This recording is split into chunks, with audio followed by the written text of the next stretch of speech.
حاجه، كل واحد يطلع حاجه يهز يجيبه كده ايه بالقعده دي. طب احنا شايفين مش شايفين حاجه طيب عشان نطلع محمد على صعيد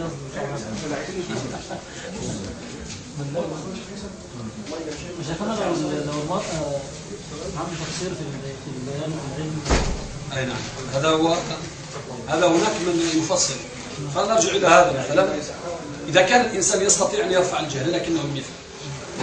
هذا ترى الواحد مثلا، لان الجهل كمثل الضروره، الضروره تقدر بقدرها، كذلك الجهل يقدر بقدره. اذا ما يقال في الضروره يقال في الجهل. اما ان تكفر الناس هكذا فهذا غلو، لكن اذا فصلت فهذا هو العدل، لا بد من التفصيل. إذا كان الرجل عنده استطاع أن يرفع الجهل عن نفسه لكنه لم يفعل فهذا آثم. لكن الرجل إذا كان لا يستطيع، لم يصله الخطاب الشرعي، فهذا الذي نتكلم عنه. هؤلاء يقولون على أنه من وقع في الكفر يقع الكفر عليه. هذا غلط. هذا يلزمهم على هذا أن يكفروا الأمة كلها. وأنتم تعلمون أن هناك قاعدة، وهذه القاعدة احفظوها جيدا وافهموها. قالوا من كفر الصحابة ونسب الأمة إلى الضلال فقد كفر.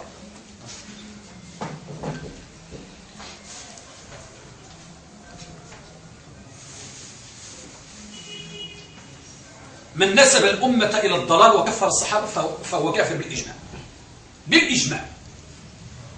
فعندما تأتي وتقول لي على أن الناس كان كل الناس كفار، طيب كل الناس كفار، إذن يلزمك أن تكفر أباك وتكفر أمك وتكفر.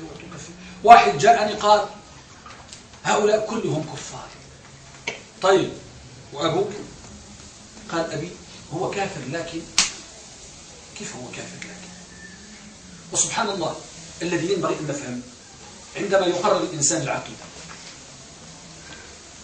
حتى هذه الشروط يقررون من شروط لا إله إلا الله العلم بها. يقولون العلم بها. طيب إذن كيف تكفر الجاهل؟ أنت تقول العلم بها، كيف تكفره؟ إذن فلا بد أن يكون عالما. هذا رجل جاهل. إلا على مذهب المناطق والمتكلمين قالوا بأن المقلد في التوحيد كافر. المقلد في التوحيد كافر. وبعضهم فصل في 3 أقوال ذكرها العلماء، منهم من قال يكفر، ومنهم من قال على خطر لكنه لا يكفر، ومنهم من قال بأنه هو مسلم. لأن قالوا حتى هل بالله عليكم يقولون لا بد أن يفهم معنى لا إله إلا الله. هل العام يفهمون معنى لا إله إلا الله باللفظ؟ ابن القيم يقول كم من عامي اجتمعت فيه ولو قيل له اعددها لم يحسن ذلك. يعني يقول لك الله مغير الأحوال. كيف؟ الآن كان ما شاء الله حالة المطر، والآن ما شاء الله حالة الشمس. إذن هذا يفهم على لا إله إلا الله ولا ما يفهم؟ لا يفهم. ولهذا يقول ليس المراد من هذا عد ألفاظها وحفظها، فكم من عامي اجتمعت فيه ولو قيل له اعددها لم يحسن ذلك. هكذا يقول ابن القيم رحمه الله تعالى. فنحن عندما ننظر إلى قول النبي صلى الله عليه وسلم، هو الصحابي اللي قال والله لئن قدر الله علي ليعذبني عذابا شديدا، الحديث في الصحيحين طبعا. الرجل والصحابة الشيخ الإسلام ابن تيمية أطال النفس في المسألة. كان في من كان قبلكم رجل رشاه الله وماله وولده. ومعلوم في القواعد أنهم يقولون من حكى القول وسكت عليه فهو قائل به. من حكى القول وسكت عليه فهو قائل به. إذا حكيت قولا لأحد العلماء وسكت عليه فأنت قائل به. فكيف بنبينا صلى الله عليه وسلم يحكي قصة لبني إسرائيل ويسكت عليها معنى أنه يقول بها؟ لذلك من حكى قولا وسكت عليه، هذه قاعدة مهمة جدا. ولذلك أيضا من القواعد التي تندرج تحت هذه القاعدة أن الساكت لا ينسب له قول. أما ما يقال السكوت من علامة الرضا هذا في الزواج. هذا بس البكر وليس للثيب. البكر تستعمل. فإذا لأن العالم لربما له أسبابه للسكوت.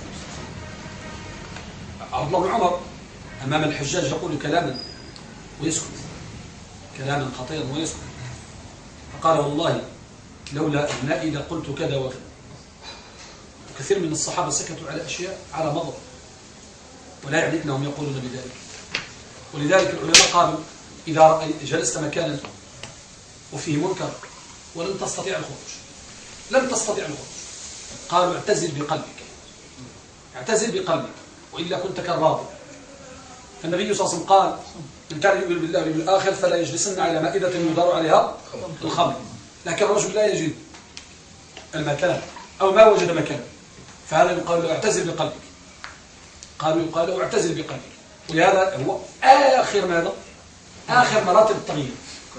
قال العلماء إذا لم يغير بقلبه يكفر. هل تعلمون هذا؟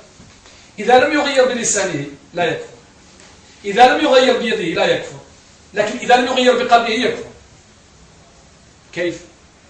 لأنه لم يبقى في قلبه خير، لم يبقى في قلبه دين. أنت ترى منكرا ولا تغير بقلبك ولا يتمعر وجهك. فقال ابن القيم يكفر بهذا. لا، المنكر اللي هو كفر وأنت تستطيع أن تغير بقلبك، بقلبك. لا احنا الذي يجب فيه الإنكار، الذي يجب فيه الإنكار وهو خطأ. أنت لا تستطيع أن تغير بقلبك. وثم إذا كان أي منكر لا تغيره بقلبك معنى صلي صلاة الجنازة على قلبك. العوام يعني في كثير من الأمور ممكن يشوفوها. خلي الجهلة، نحن لا نتكلم عن الجهلة، نتكلم عن الإنسان يعني رأى منكر للأسف، لأن الدوام وكثرة الاحتكاك يجعل الأمر الخطير عالي، وهذه كوارث. انظروا كيف يبدأون بالإعلام، يأتي في الإشهار، لا هذا إشهار فقط، يسمعك الأغاني. هذه لا موسيقى النشرة الجوية، هذه موسيقى الأخبار، وحتى يستمر الإنسان هذا والعياذ بالله، يستمر. تصور مثلا جريدة يأتي بامرأة يعني شبه عالية، ثم بعد ذلك يعني قليلا، ثم بعد ذلك يبدأ هكذا، ثم حتى يصبح المرأة ما شاء الله يعني عارية، الناس لا ينكرون عادي، لا ينكرون لأنهم استمروا الأمر وأصبح الأمر عادي، أصبح الأمر عادي. فلذلك النبي صلى الله عليه وسلم قال من كان قبلكم رجل راشاه الله مالا وولدا أعطاه من جميع الأصناف، فجمع أبناءه فقال لأبنائي لتفعلون ما آمركم به أو لأولين ميراثي غيركم، إذا أنا مت فأحرقوني ثم فروني في الريح، فوالله لئن قدر الله علي ليعذبني عذابا شديدا. هذا أنكر ماذا؟ أنكر قدرة الله، وإن كان القدرة كيف هو؟ كفر. يقول الشيخ الإسلام ابن تيمية الذي شفع له أنه كان جاهلا، لأن الله عز وجل في رواية أنه أمرهم أن يجعلوه في قنينة، أن يحرقوه حتى يصبح رمادا ويجعل في قنينة، ولكن هذه تكلم فيها بعض. ورواية أنه قال يأخذ النصف يرميه في الجبال والنصف البحر. ورواية قال ذروني في الريح، ذروني في الريح، فوالله لئن قدر الله عليه. أمر الله الرياح فجمعته، وفي رواية قال وكل فلان فكذا، فقال ما حملك على ذلك؟ قال خشيت، فغفر الله له. هل معنى هذا أن الله يغفر للمشرك؟ مستحيل،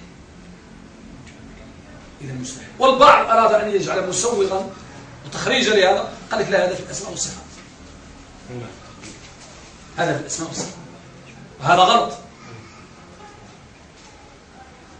هذا غلط. وإلى الأسماء والصفات ليست من التوحيد، وبينها وبين مسائل التوحيد.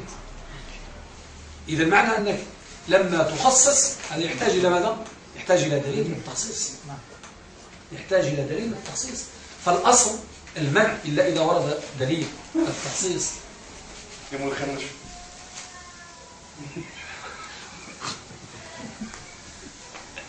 ما عندهمش ملوخية هناك، لا ما عندهمش ملوخية هناك الشيخ، لعلهم يشوفوها يقولوا كبير المخدرات يعني. الصعايدة بالعرس. نعم المخدرات. الشيخ لم يعرف الجرجير يا اخو، ما عندهمش الجرجير على كل الشيخ عارف الكلمة دي خلاص، انت دلوقتي جرحت لو عرفت ما في الجرجير. لا ده كلامهم. المهم الشاهد أن النبي صلى الله عليه وسلم لم يقل لهم كفرتم أبدا، بل انظروا حتى النبي عليه الصلاة والسلام يلزمهم على هذا أن يكفروا النبي استغفر عند في صلح الحديبية، ويلزمهم أيضا أن النبي صلى الله عليه وسلم لم يجلد ماذا؟ رأس النفاق الله المؤمنين الإنسان، ويلزمهم أن النبي صلى الله عليه وسلم كان يعرف المنافقين ولم يقم عليهم الحد، وقد دل ماذا؟ حذيفة وقال وفلان وفلان وفلان، ويلزمهم أشياء كثيرة. فإذا العلم شرط، ولهذا لا تأتي نقل. الرجل الذي جاء دخل النبي عليه الصلاة والسلام وقال صلى ركعتين وقال السلام عليك يا أخي، قال وعليك السلام ورحمة الله وبركاته، صلي كأنك لم تصلي، صلي كأنك لم تصلي. فرجع الرجل فصلى، جاء وسلم على النبي وقال السلام عليك يا رسول الله، قال وعليكم السلام ورحمة الله، صلي كأنك لم تصلي. مرة الثالثة مرة الرابعة قال يا رسول الله احسن غيره. ماذا علمه النبي صلى الله عليه وسلم؟ أول ما علمه الطهارة، في رواية أنه علمه الطهارة، وفهموا هذا لأن هذه المسائل هذه كما يقولون الجواب ينبغي أن يكون مطابقا للسؤال. هذه قاعدة، الجواب ينبغي أن يكون مطابقا للسؤال. قالوا هذا ممكن أن يكون فيه عيب إذا كان غير مطابق للسؤال، هو يسألك عن الجرجير وأنت تجيبه عن ماذا؟ عن الملوخية. إذا